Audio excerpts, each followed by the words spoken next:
এটাও কোনো ভালো কথা না যে আমরা আজকে ক্ষমতায় আমাদের 15 তলা থেকে ফেলে দেয়, আমরা প্রতিহত করি না।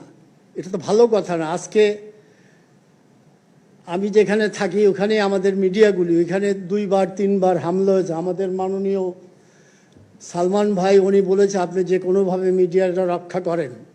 পুলিশ পাঠিয়েছে, সরকারের পক্ষ থেকে যা যা করণীয় সবই করেছে। আমি মনে করি 2000 আগেও বিএনপি জামাত অনেক কিছু করেছে, জানি না কতদূর বিচার হয়েছে। তাদের যদি আজকে বিচার হতো তাহলে আজকে সাহস পেত না। যে আমার মনে হয় সেগুলি বিচারে আওতা আনেন। আজকে যারা করেছে আমি নিশ্চিত যেখানে যেই পুলিশের SP, DIG, IG, intelligence, NSI, DGDFI সবাই জানে কারা কারা এর সাথে জড়িত। এবং আপনি মাননীয় প্রধানমন্ত্রী আজকে যারা এখানে বসে আছে, আজকে সরকারি সেক্টরের চেয়ে অনেক বেশি এমপ্লয়মেন্ট জেনারেশন করছে আমাদের এই বেসরকারি সেক্টর।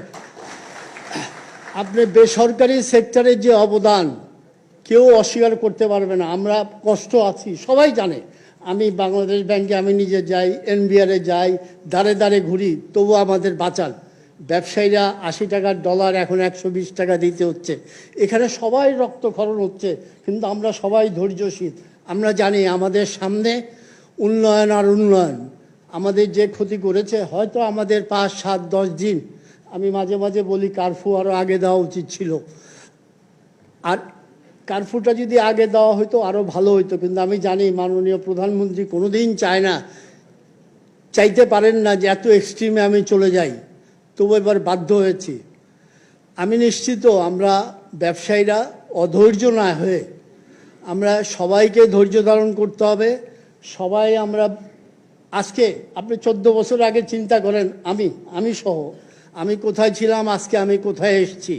আপনারা এখানে সবাই বড় ব্যবসায়ী, আপনারা সবাই চিন্তা করেন 14 বছর আগে আপনারা কোথায় ছিলেন, আজকে আমরা কোথায় এসেছি। আমাদের 15 দিন, 7 দিন, 1 মাস ব্যবসা বন্ধ থাকলে ইনশাল্লাহ কিচ্ছু হবে না। কিন্তু আমাদের এই সন্ত্রাসী, এই জঙ্গি বাহিনীকে ধ্বংস করতে হবে। এই জন্য সবাইকে আমাদের ঐক্যবদ্ধ হইতে হবে। আদারওয়াইজ আমাদের কেউই আর ব্যবসায়ী হিসাবে থাকতে পারবো না। সবাই টার্গেট যে বড় বড় ব্যবসায়ীদের ধ্বংস করো, বড় বড় স্থাপনা ধ্বংস করো, মেট্রো রেল নষ্ট করো, পদ্মা সেতু নষ্ট করো, যত অর্জন এই 15 বছর সব অর্জন ধ্বংস করে দাও।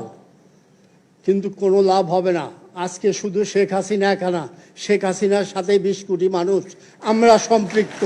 আমাদের 40 কোটি হাত আছে, যা কিছু ক্ষয়ক্ষতি করুক এই 40 কোটি হাত নিয়ে আমরা এগিয়ে যাব। উনি আমাদের নেতৃত্ব দেবেন, ইনশাল্লাহ কোনো শক্তি আমাদের কোনো ক্ষতি করতে পারবে না। আমি শুধু বয়োজ্যেষ্ঠ হিসাবে, ব্যবসায়ীদের মধ্যে বয়োজ্যেষ্ঠ হিসাবে শুধু বলি, আমরা কেউ যেন ধৈর্য না হারাই। আমি বিশ্বাস করি ইন্টারনেটের জন্য আপনাদের প্রবলেম হচ্ছে, আমারও হচ্ছে। আমিও মোটামুটিভাবে 14 বছর আগের তুলনায় 14 গুণ উপরে চলে আসছি। হ্যাঁ, সুতরাং সবাই অসুবিধা, এটা সবাই খুব সহজভাবে নেন। এটা যদি আমরা কঠিনভাবে নেই তা আমাদের যারা শত্রু তারা মনে করবে যে না, আমরা যা করেছি এই দেশটাকে তো স্টপ করে দিয়েছি, আমাদের কোনো হাত স্টপ করতে পারবে না ইনশাআল্লাহ। আমরা আমাদের নেতৃত্বের প্রতি আমাদের আস্থা আছে, বিশ্বাস আছে। ইনশাআল্লাহ মৃত্যুর আগের দিন পর্যন্ত আমরা তার প্রতি আমাদের এই আস্থা বিশ্বাস, এবং মৃত্যুর পরেও তার প্রতি আমাদের আস্থা বিশ্বাস ইনশাআল্লাহ থাকবে। আমি আবারও বলি, ব্যবসায়ীরা, আমি নিজেও অধৈর্য হয়ে গেছি, কিন্তু we have to be calm quiet, আমাদের ধৈর্য ধারণ করতে হবে। এখানে আমার সামনে যারা আছেন আমি নিশ্চিত আপনারা কন্ট্রোল করেন, আপনাদের লেবার কন্ট্রোল করেন, সব কন্ট্রোল করেন। এবং আমি নিশ্চিত দুনিয়ার কোনো শক্তি বাংলাদেশের থেকে এক্সপোর্ট বন্ধ করতে পারবে না। আমরা যত সস্তায় এখান থেকে এক্সপোর্ট করি, দুনিয়ার কোনো দেশ এত সস্তায় এক্সপোর্ট করে না। সুতরাং আমাদের ভয়ের কোনো কারণ নাই।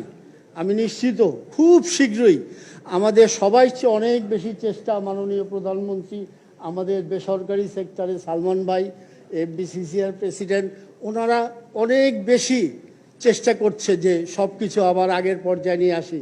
কিন্তু আমার শুধু একটাই অনুরোধ থাকবে, সবাইকে বিচারে আওতা, আগুন সন্ত্রাসীদের বিচারে আওতা আনেন, না হলে প্রতিদিন এইসব হবে, মনে করবে এদেশে তো কোনো বিচার হবে না। সবাইকে বিচারের আওতা আনেন, তাহলে ইনশাল্লাহ আমাদের এই যে ব্যবসায়ী শক্তি, এই শক্তিটা অনেক বড় শক্তি, এই শক্তি আজীবন আপনার সাথে থাকবে ইনশাল্লাহ।